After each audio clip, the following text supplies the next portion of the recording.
Mr. Speaker, on Friday, while borrowing costs hit levels not seen since Labour was last in government, I met business owners and their employees in Chesterfield. One of them told me that his business will not exist in 4 years' time because of this government's policies. It might not even exist next year. The Prime Minister may try to blame his inheritance or blame global factors, but why should anyone trust a word he says over the businesses who are saying again and again that his budget means fewer jobs, lower growth and higher borrowing costs? Mr. Speaker, as she knows, the global economy is experiencing volatility and higher borrowing costs. That is why it was vital that we took the tough and right decisions in the budget to get our finances back in order. We had to deal with the £22 billion black hole that they left. We made difficult cuts, raised taxes to invest in health, public services and housing, vital to stability, vital to growth. And we've got an ironclad commitment to our fiscal rules. And she will welcome, no doubt, the inflation figures from this morning. But contrast that with the party opposite. They weren't brave enough in government to take those difficult decisions. They've opposed all of our measures to stabilise the economy and promote growth. They're back to the magic money tree. She wants all the benefits of the budget, but she can't say how she's going to pay for them. They haven't changed. They're still economic vandals and fantasists. Imagine where we'd be if they were still in charge. Mr. Speaker, just today, the British Retail Consortium says 2/3 of businesses will have to raise prices to cope with his tax hike. His Chancellor ignored all the warnings and ploughed ahead with an unprecedented borrowing spree, leaving all of us more vulnerable. Now we have businesses saying they will raise prices to cover his jobs tax. We have an energy policy that will drive up bills, and all the while we are spending more day to day on debt interest than we do on schools and universities. The Prime Minister refused to repeat his Chancellor's promise that she wouldn't come back for more. Will he now rule out any new tax rises this year? Prime Minister. Mr. Speaker, we took the right and difficult decisions at the budget, decisions that they did not have the courage to take, which left us in the mess in the first place. When it comes to tax, she knows very well the limits of what I can say from this dispatch box, but we have an ironclad commitment to our fiscal rules. We can't just tax our way out of the problems that they left us, which is why we put in place tough. They were howling at the spending decisions. They wouldn't take them, and we'll stick to those spending decisions, and our focus is absolutely on growth. But their record, they flatlined the economy. They flatlined the economy, a mini-budget that crashed the economy, worst cost of living crisis in living history, and they left a £22 billion black hole, not taking lessons from them on the economy. Kemi Badenoch. Mr. Speaker, the Prime Minister knows very well the OBR found no such black hole. And he talks about a budget 3 years ago. The borrowing costs last week are at a 27-year high for 30-year gilts. The Chancellor is apparently promising to be ruthless in reducing spending. Let me suggest something that he should cut. There is no way that we should be giving up British territory in Chagos.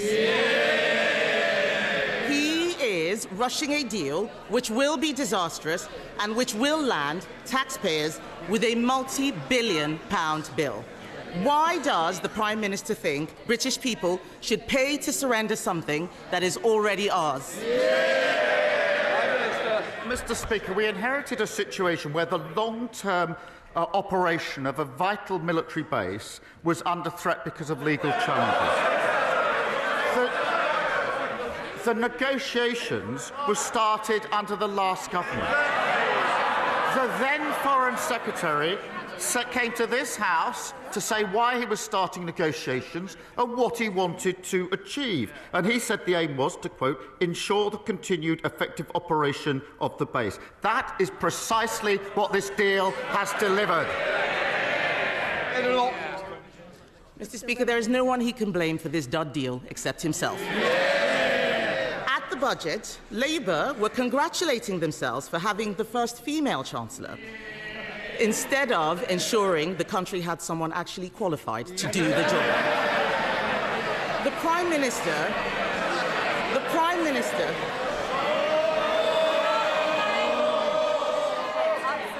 I want to hear... Sorry. I want to hear the Leader of the Opposition.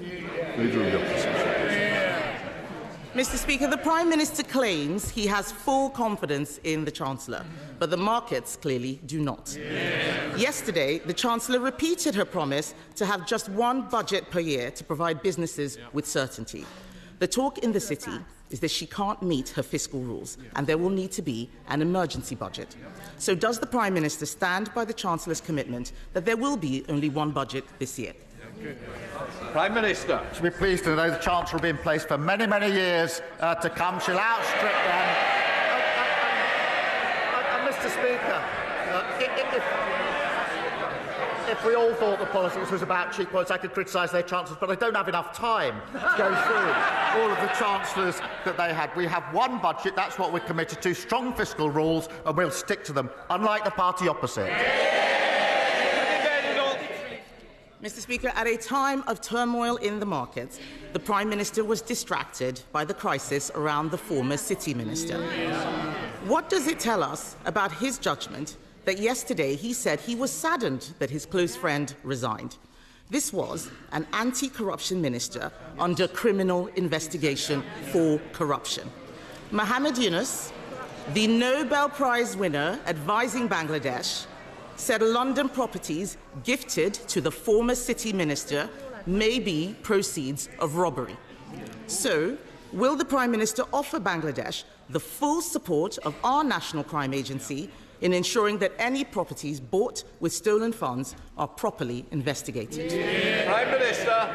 Mr. Speaker, the former City Minister referred herself the independent adviser. He found, as she well knows, there was no breach of the code. He knows that he found there was no wrongdoing, and the former minister fully cooperated. She referred herself a week ago Monday. I got the report yesterday, and she resigned yesterday afternoon. Compare that with the Shadow Foreign Secretary, who breached the ministerial code.